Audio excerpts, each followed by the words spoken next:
Ladies and gentlemen, boys and girls, children 18 plus.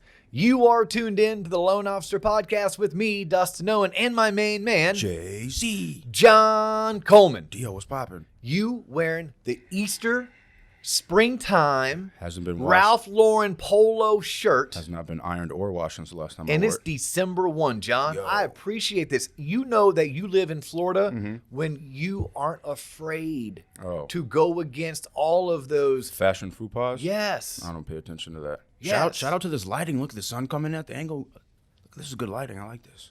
Leave it up to an audio video guy to get excited It's about really good. lighting. Look at the sun's good. Yeah, that's all right. Is that a thing where like you can't wear white after Labor Day? Yeah, not in Florida. Look, not in Florida. I remember I once was going to go work for a Southern Bible Belt company. Uh-oh.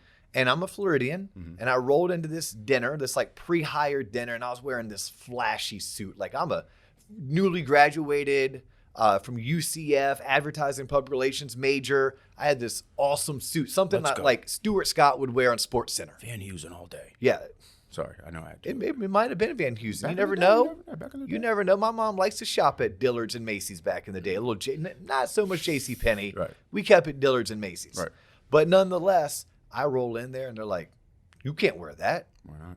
because it was like forest green with this awesome cream color shirt. Yeah. With a matching tie to the jacket Nice. What's wrong with that? because it wasn't blue, and it wasn't gray, and the shirt wasn't white, Was that and the tie wasn't red. is that a uniform handbook? Yes. Yes, Trash. it definitely was. So, no, we live in Florida, John. If you want to wear your Easter egg shirt on December 1, you go ahead and wear your Easter egg Shout shirt out my on December Easter egg 1. Nice. Yeah. All right. You have a good Thanksgiving, though? I did. It was too short, and here we are again. Too Short's one of my favorite musical artists. Yeah, I know it is. It I is. say That's that all why. the time. That's what. All right. That's why I leave it out there for you. So here's what's exciting Okay. going on in the industry right now. We're hearing about the loan limits being increased. Shout out to the loan limits being increased. Yeah, it's so funny. John was helping some of our loan officers create videos this week to blast out to their database and put on their social media accounts, and you learned all about that. Yeah, I did. Like you were like today years old when Yeah, you learned about what conforming does loan- that mean? What does it mean? Why is it beneficial? Who does it benefit? Yeah, what does it mean? FHA is going to announce theirs early January. Yep, it's going up and as well. yeah, it's going to go up probably somewhere in the low 400s. I think I read somewhere like 420ish Yeah. in most markets. Obviously, FHA is going to be a little bit more pliable, so it's more geographically restrictive, meaning in certain markets it could be higher. But then there's a base where it would never be lower than that. And I think the base is going to be somewhere in like the 420 range. Right. But it's interesting because then like every loan officer, I mean every loan officer in America, blasting Facebook All and over social LinkedIn, all over media. social media. Have you heard? With the new number. Right? Yep. No one knows what that means. Right? All it means is that, hey, look, you now can qualify for a conforming loan at a much higher limit. Yeah. Like when I got in the business, it was like $333,700. And then it was increased to $417,000. It stayed at $417,000 for a decade. It's a long time. But now I see some people who maybe they're just not in the industry or they're not totally in the know and they're freaking out. Like, this can't be a good thing. That it's gone from $333,700 to, I think it's like $647,200. Okay, well, in 18 years, that constitutes like a 190% increase, or more importantly, it's only an increase of 3.75% per year on average. Yeah, that's modest. On average. Now, does it work that way? No. But most things that you say on average don't work that way. You know, they have really great years. They might have bad years. Peaks and But, valleys. yes. Do you know what the S&P 500 has done in those same 18 years? I think you told me 400% increase. Yes, over 400%. So the S&P from 2004 through 2022, or what's projected to end into 2021, into 2022, is approximately a 400+% increase, or roughly 8% per year. And by the way, John, do you think the S&P always was in growth mode? Nah, No, definitely there's not. years like 2007 and 2008 and 2009 that were wrapped into that, Correct.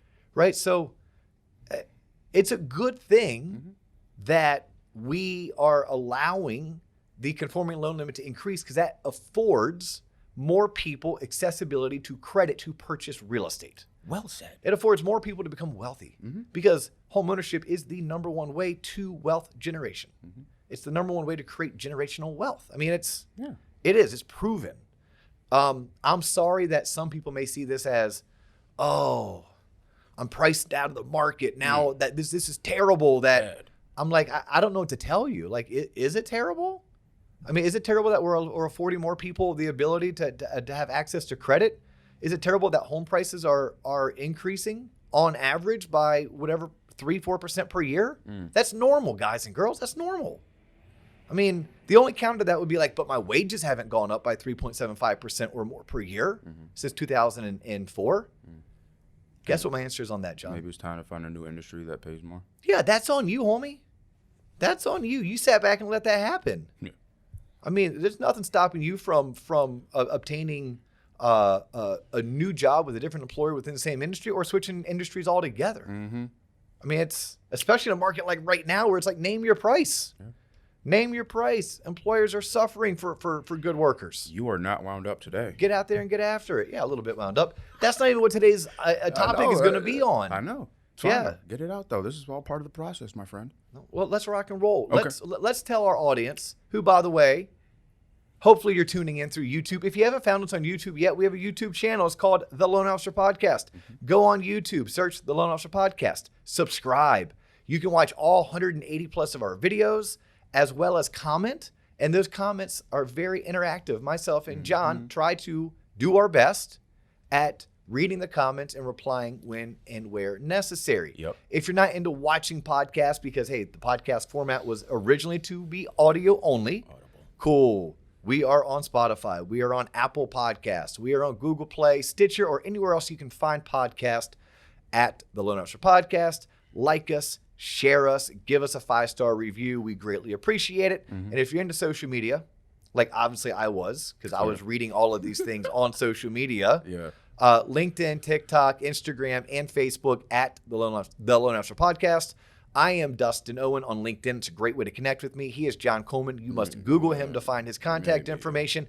And soon, I mean really soon. Yeah. Oh, is it really? I don't know. tloponline.com, theloanofficerpodcast.com. By Christmas, John, if you don't have the website ready to go, we're done. This is over? It's over. It's over. We're done. Okay. It's time to put up or shut up. Okay. Put up or shut up. Okay. Now, full disclosure, I have to admit, the website's going to be badass, and I keep on throwing more work. It's kind of like over the Thanksgiving holiday, we were sitting out by the fire having some sips of whiskey. And it was awesome. It was like my parents, my sister, my niece, who's like an adult now, so it's kind of cool to hang out with her, and my wife. And they kept on wanting to go in. The girls did. Right. But my dad and I kept on putting more fire in the fire pit, which kept us out later. Kept burning. Which meant we had to go pour another glass of whiskey. Later into the night. Which turned into the morning. And we all had a great time. Yeah. This website's going to be amazing. I time. keep on getting a little bit perturbed that it's delayed, but at the same time, I'm creating the delays because I keep on coming up with new ideas. I'm like, oh my gosh, we need to add that to the website. We need to do this. And you're like, okay, but that takes like hours to do. Well, yeah, one day it'll be plug and play. But yeah, I'm excited as well for the folks to see it. Yeah, no, that'll be awesome. But what are we going to talk about right now on this episode? On this episode, we're going to talk about finding your ideal client. Love it. Love it. Okay, so again, I know that 75% of the people who tune into this are somehow mortgage real estate related. Correct. But we do try to make every episode to where it will translate in other professions as well. And so this episode, and we'll only spend maybe 20 minutes on it. Like, I think we can crush it in 20 minutes. Okay. I think this is an episode that you should be sharing with your friends who run businesses outside of mortgage and real estate, right? Who is your ideal client? Like, by show of hands, how funny would it be? People are like driving in the car, raising their hand. Someone would. By show of hands, like, who all has actually sat down and visualized who's my ideal client? Like, if you're a loan officer, you have two clients. You have borrowers and you have realtors. If you're a branch manager or a manager of salespeople, your client is your sales force. So what is your average LO? What do they look like? What do they sound like? What do they do? And when I say what do they look like, what do they sound like, what do they do, I'm not talking age or sex or sexual preference or race or religion. No, I'm talking about their characteristics. Because you have taught me over the past two years, John, and you just said this to me about, and I'm going to butcher this, so maybe you take it, our brains and they only have the ability to go one way at a time. So if I use certain brain power on a negative activity that I have no control over, it could impact the next 2 or 3 hours of my day. Correct. Right? So there's only so many hours in the day. Correct. There's only so many hours we can dedicate to our craft. Right. If we consistently work with clients who aren't our ideal client, it's not going to allow us to be the most productive. It's going to make us a little bit more angry, a little bit more frustrated. And when we're angry and frustrated, we're not productive. So we want to be able to sit down and figure out who is our ideal client. Right. And again, it could be, if you're a loan officer, it could be a borrower, it could be a realtor. If you are a branch manager, it could be your sales team. It could be the loan officers that you hire and train. If you're a dentist, right, it is your patients. Right? If you're an accountant, it is your clients. If you're an attorney, it is your clients. Like, you need to know who it is. There's billboards all up and down Interstate 95. Men's Divorce Only.com. Yeah, men's divorce only. Well, they know who their ideal client is. Yeah, clearly. Men. Yeah, men, right? Men. That's what they want to do. That's all they do. Question for you. If I'm a newer LO, and I want to cast a wide net because I need to just build my book of business, is it something, are they more willing to work with like anyone, even if they're outside of the kind of client? Because I just need clients, so I'll work with him, even though ideally I wouldn't want to. I just need to because I need the at-bats, as you would say. Yes. Okay. Yeah, life's a process. Life's a journey. It truly is. It's an adventure. You get better the more you do it, and you fine-tune and refine along the way. So you have to start with just a pile of material. Yeah. From there, you're going to build and construct your masterpiece. Okay. And there's going to be a lot of waste, and there's going to be a lot of leftover. But once you get there, you should be along the way as you're building, keeping in mind, what does my ideal client look like? So let's use this episode to give some examples of what we really mean by this. And we'll kind of run through the gamut. I'll do one for, I'm a loan officer and I'm talking about a borrower. I'm a loan officer and I'm talking about a realtor that I want to work with. I'm a branch manager and I want to work with recruit loan officers. And then people outside of the industry take these examples, and I'd encourage you to get out a piece of paper and kind of jot down some notes on how this would translate into what you do for a living. Right. All right, so let's start loan officer and borrower. Okay. So my ideal borrower, first and foremost, they play by the rules. And you're going to hear that a lot. Well, what are the rules? Well, I need to have my own rules. What are my rules? What are my boundaries? Right? So my rules and my boundaries may be that I'm willing to return text, phone calls, and emails between 7 and 7, Monday through Friday. But if you're trying to blow me up at 8:30, you're not playing by my rules. My rules may be that I do not submit pre-approval letters, nor do I quote interest rates unless I have all of your information. Because if I don't do that, then I understand that prescription before diagnosis is malpractice, and I don't want to commit malpractice. So my ideal borrower, if I'm a loan officer, is one that's going to respect my time, and they're going to give me docs up front so I can do the proper assessment of their situation. They're also someone who appreciates the service that I provide and values it. To them, the most important thing is that they get the best mortgage and they have the best experience. It's not where my lender fees $900 or $1,200. Was my interest rate 3.125 or 3.25? Right? They like, no, you are the expert, Dustin. I trust that you're going to be the person who gets me to the finish line on time, and you're going to make yourself accessible to me, and you're going to proactively communicate. So for that reason, I want to work with you. Like, that is my ideal borrower.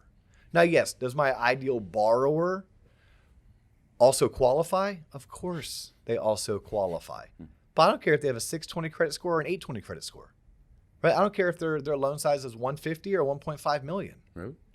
Well, I do, but no, I don't. You know, like that would be like tier 2 of if I were to like, if I got real granular, like super granular. Oh, I would tell you, I want to do a veteran and his or her spouse, where the veteran works for TSA, the spouse works for the school system. They have a 690 credit score, and they're purchasing a $350,000 home. That is my ideal client. Really? Yeah. Like that's how granular I can get. But I'd be remiss to think I could go out and do 10 of those a month. Right. But the fact that you said it and you were able to identify it, you know me, if you put it out there, you have to put it out there. I think that's to get that granular helps. Yeah, what I like about that is 690 is a good credit score, but it's not great, right? People who work at TSA, they tend to make really good income and they have a stable job history. I love my veterans just in general, but I'm a firm believer that the VA home loan is the number one loan product, and it's a fairly easy loan to qualify for. Right. And that particular client tends to be very appreciative of what I do and the service that I provide. And I think that's one of my tier one. If I were to say, well, what is my ideal client? They are appreciative. They appreciate what it is that I bring to the table. Do you find loan officers that kind of go after the wrong clients, and is that why they're having bad experiences? And they do I find?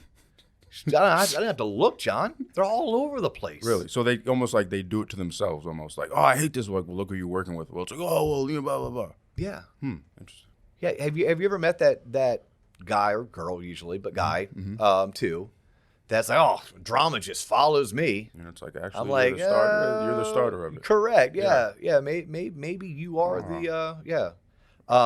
you're the igniter of it. Right. Yeah. There are loan officers. That's the biggest hurdle is themselves. They get in their own way, right? Their inability to say no. Their inability to recognize who is my ideal client. Look, if you come to me and you want to play by the rules and you want to appreciate the service that I'm gonna provide, and you're gonna respect my time, and you're going to give me the documents that I need to do my job appropriately, but you have a 570 credit score, you don't qualify. So I can spend 10 or 15 minutes with you. I can tell you what it is that you need to do to get your credit score up, but you're still not my ideal client because I'm looking for people who qualify and they meet those other standards. So I would put on there, do you qualify as my ideal client? Right. Now, if you don't qualify today, I still want you to become one of my clients, but I can't spend 2 hours with you. I can spend 15 minutes with you. For some people, I can spend 7 minutes with you. It depends. What's the probability of you being able to right your ship? If you're a 519 credit score, damn, and you're missing car payments and credit cards like yesterday, no. Yeah. That's 3 minutes. That's 3 minutes. Let me be professional, polite, and let you know that at this time I can't help you. But once you have a credit score of X and this much money in the bank, please give me a call back. So that's what I would tell a loan officer. Okay, now when it comes to realtors, from my loan officer friends. Right. Realtors, same exact thing. What does your ideal realtor look like? And again, I don't care if they're male or female. I don't care if they're 18 or 88.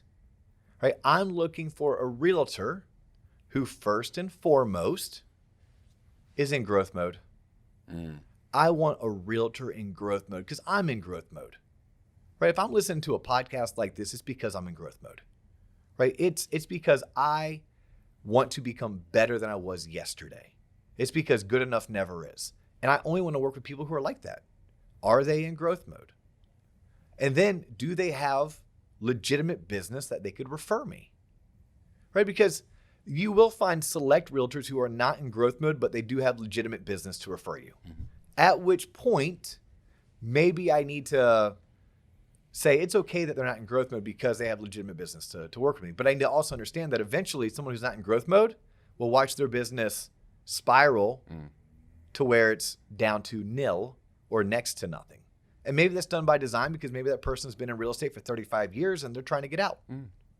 But it doesn't do me any good to hitch my horse to that wagon right. if that wagon is going to be derailed in a matter of 2 or 3 years. It doesn't mean that I don't service the realtor. It just means I need to keep looking because I'm looking for realtors who are in growth mode. Then I'm looking for a realtor who's going to play by my rules. Again, well, what are my rules? I need to sit down and define them. And they're going to be different for each person. Here are my rules with my realtors. I will make myself available to you 7 to 7, Monday through Friday. Now, by 7 to 7, please know I'm not always in the office from 7 to 7, but I'm available to you from 7 to 7. I will return all phone calls within 1 hour, with a couple exceptions from time to time, but I will return all phone calls within an hour. I will make myself very accessible on email, not so much on text. I'll let people know that. I'm not a good texter. Do I text? Hell yes, do I text all day. But I'm not as responsive on text. I'm very responsive on email. And I'm even responsive. I'm very responsive when you pick up the phone and call me, which is why I return all phone calls within an hour. But I also need you to understand what my role is in the transaction. My role is that of a partner, right? My role is to make sure that when you refer someone over to me, that I do the best job possible so you never have to waste your time showing property to someone who ultimately is not going to qualify, right? My role is also to make you look good. I'm going to edify you when you refer someone to me. I'm going to tell them how great you are. And then I'm going to give them an experience that when they hang up the phone with me, they're going to thank you. Say, wow, that was awesome. Homeboy wouldn't shut up, but man, did I learn a lot. And then I'm looking for a realtor who's going to refer me appropriately. Like, what do you mean by appropriately? If you're the type of realtor that's going to be like, hey, Dustin, I hand out your card and 2 others. Do me a favor, don't hand out my card. It's not needed. I don't mind that you have 2 or 3 different vendors that you know, like, and trust and you refer. But man, do us all a favor and refer one of us at a time. And if you're worried about some kind of a compliance thing about being held liable because you referred one, hey, refer us and be like, this is who I trust to get your job done. This is who I know is going to be accountable to me. There are 1,000 other lenders out there. You can find them online. You can find them on TV advertisements. If they still have the yellow pages, you can open the yellow pages and sort through that. You can go to your bank or your credit union. But those people aren't accountable to me, and I don't trust them to get the job done the way I do John or Dustin or Emily. There you go. So that is, to me, what the ideal realtor. The person listening to this, yours may be a little different, right? But this is the thought process I want to put you through. And then finally, if I'm a branch manager, same thing applies. I'm out there recruiting and hiring and training and developing loan officers. I can't do that successfully and consistently if I don't know who my ideal loan officer is. Well, I've realized that just in this industry, like when you open new branches, like some branches have the wherewithal, like, yeah, we can onboard like a junior LO. We have the time and the resources to train them. Other branches, like we're running on 500 miles an hour. We don't have time for that. So I've seen that myself. Yep. So I would say to that branch or regional manager or branch manager or sales manager, whatever your title is, when you are sitting down and you're trying to figure out who your ideal LO is, I'm going to go first and foremost to growth mode. Are they in growth mode? We do really well with people in growth mode. I don't care if you're a brand new rookie, newly licensed, and don't know there's a T in mortgage. If you're in growth mode and you're trying to figure out what it takes for you to win that trip to Costa Rica, I'm all in. If you're a seasoned veteran, 15 years in the business, you close your 20 million, your 24 million, your 36 million, but that isn't sufficient and you're trying to get to 48 or 60 or 72 or 100, you're in growth mode. Now, would I turn down an originator who's like, hey, I do 18 and 24 million every single year? I don't care to do more. I don't care to do less. Yeah, I'm good. Look, just like with the realtor, there's going to be exceptions made. But then my number 2 is, are you an asshole? Like when I'm a hiring manager, that is number 2. I don't hire assholes, period, end of story. It's not worth it. Life's too short. Life's too short. I need everyone else to want to come to work. And if you are the reason why people don't want to come to work, I don't want you here. I don't care what your production is. I don't care how much revenue you generate. Just not worth it. But then I'm going to ask you, do you play by the rules? Right? There's 1,900 different ways that someone could issue a pre-approval, submit a loan to processing, underwriting, closing, etc. But we have our way. We have our way that was taught to us by some of the best in the business going back 20 years that we have then put our own spin on, and that's our way of doing business. We expect our pre-approvals to be ironclad. We give you all of the resources to make sure that before you issue a pre-approval letter, it is ironclad.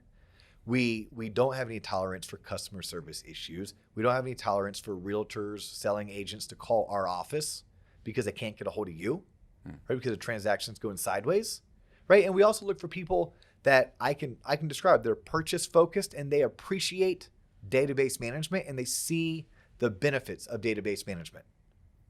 They're not afraid to get out and publicly speak, teach classes, attend happy hours, industry functions. Like this is our ideal LO. Now, other branches and other mortgage companies will have a different ideal LO, right? If I'm running a call center, I may start with my ideal LO on a DISC personality profile doesn't show much drive to go out and do it on their own. Right? Because if I'm a call center, my fear is that someone's going to come work for me. I'm going to give them a headset. I'm going to give them 12 to 15 phone calls a day, let them close 50, 60 loans. And then they're going to be like, okay, now that I know how to close a loan, I'm going to go out and do it for myself. Peace. Yeah. But, here for the mortgage company that I represent and the branches that my two partners and I manage, these are things that we look for when we look for LOs that are in growth mode, that are purchase focused, that are by referral only, that look for a company that supports their marketing efforts via database management and database marketing. What's the percentage of loan officers you think that can articulate their ideal client like you just did? Like, regardless, because you 90-10, 10% can. Okay. 10% can. That's why we're doing an episode on, John. Like, literally, it's like, hey, boys and girls, children of all ages, like, we need to be able to do this. We need to be able to identify and understand that there's no such thing as a perfect world. But if you can wake up every single day and say, is this person my ideal client? If they're not, maybe you say next. Maybe say next and go find someone else who is your ideal client. Because what's the use of working with someone if they're not your ideal client? The likelihood of you actually converting them and closing them is way less than it is. So you'll spend countless hours working with someone who's not your ideal client just to hear them say no. Well, wouldn't you rather them tell you no, or you told them no within 5 or 10 minutes versus 5 or 10 hours when you're only given so many hours in the work week? Right. So it's paramount for someone to achieve success at a high level. I think you have to be that dialed in. But I think so few of us have actually done it. And then, do we have the fortitude to actually say no? Right? Because you asked a question about 10, 15 minutes ago about loan officers who take on clients and business that they shouldn't. And yes, like we see it day in, day out. Loan officers who work 40, 50 hours a week in the office, and they close on average 2.5 to 3.5 transactions. The hell? I'm like, that's part-time work. But if you're consistently bringing in business that doesn't match your ideal, then, and maybe that business is coming in is because the referral sources don't match the ideal. So you have a bunch of referral sources who don't match your ideal client. They're referring you a bunch of borrowers who don't match your ideal client. And now you've become your branch manager's not ideal LO. Wow. Yeah. So like here we are, December 1. I think this will air in a couple of days, maybe, or Friday. So yeah, so you listen to this only a couple of days after John and I did it. It's business planning season. Yeah, I want to encourage you to sit down and draft who is your ideal X, borrower, referral source, manager. Who's your ideal manager? Maybe you're working for the wrong company. Maybe you're working for the wrong manager. Have you sat down and done that? Is this my ideal girlfriend or boyfriend? Right. It's my ideal company. Yes. Yeah, I mean, I think it's paramount to do that, and it must be done on an annual basis. People change. I'm going to change as a person. So what was ideal for me at the end of 2021 might not be what's ideal for me at the end of 2022. So there you go. That's all the time we have, John. That's it. That is all the time. He's John Coleman. I'm Dustin Owen. You have tuned into the Loan Officer Podcast. If you think we are the ideal podcast for you, please find us, like us, share us, 5-star review us, comment us, hit us up on LinkedIn. Stay tuned. I promise you, TLOP Online is on its way. Our handle is at the Loan Officer Podcast. Hit us up and follow us on all of our social media platforms, TikTok, Instagram, Facebook, and LinkedIn. We will catch you on the next episode. Peace.